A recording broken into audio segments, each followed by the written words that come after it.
Rush Limbaugh, talent on loan from God. And this is Randy in Richmond as we head back to the phones. Richmond, Virginia. Great to have you, sir. Hello. Thank you, Rich, and Megadettos from Richmond, Virginia today. Thank you very much, sir. I'm a 37-year-old Rush baby and now raising a 9-year-old Rush baby. Congratulations, sir. Congratulations, and thank you. Thank you. Last night we were sitting watching the coverage of the Ferguson riots the Baltimore riots. Yeah, you see how that happens? Confused. See how they're interchangeable, aren't they? You could have said Rodney King riots. You could have said the Watts riots. You could have said Selma. Right. Yeah, that was an honest mistake there. No, they're all the same is the point. There's nothing new here. So my daughter and I, we sort of have this ongoing contest we do each week where she and I both go through headlines and pick out political headlines that we like to discuss over the weekend. Right. But our computer recently died, so we've been primarily watching TV. But last night she and I are watching the riots, and she says, isn't O'Malley from Maryland, Daddy? And I said, yes, he actually is. She said, chances are we're going to start seeing the media not referring to him as the former governor of Maryland anymore. And I said, I bet you're absolutely right. And we developed that theory a little bit further, and it branched out to Hillary Clinton as well. And we had to think Hillary's camp is probably thrilled that this is going on. Now, wait a second. Wait. I'm confused. Why would they stop mentioning him as the former governor of Maryland? Well, all of this chaos and tumult going on in Baltimore, Maryland, why would they want to associate their backup? Oh, easy. I can give you a great reason. The state goes to hell when he leaves and elects a governor. That's the way they'll play it. And then he's already leaving wherever he was. He's coming back from Ireland.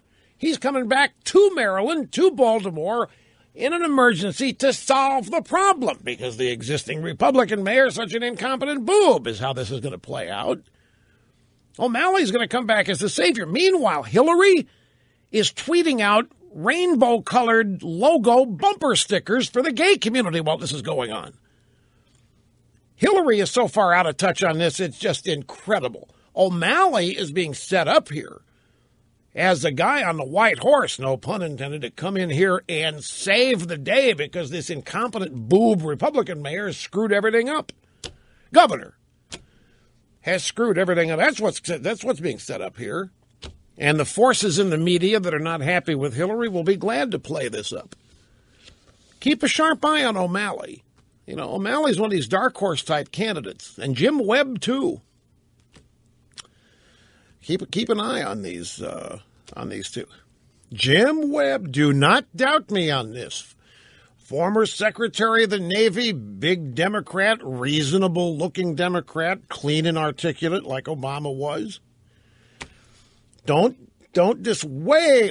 It's way early here. Do not discount either of these guys, but particularly O'Malley. O'Malley was in Ireland when all this began. He can easily say, my God, I feel bad. I should have stayed governor. This wouldn't have happened.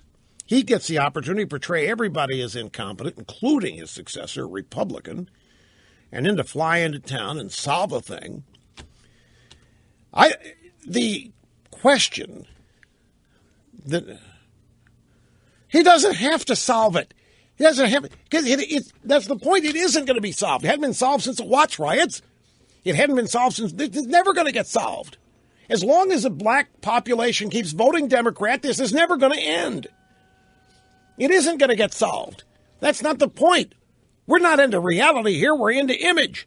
So here's O'Malley. He lands at Baltimore, Washington International Airport. Media contingent there. He has arrived to save the day. End of story. Doesn't matter what he does. Doesn't matter if he succeeds. He cared.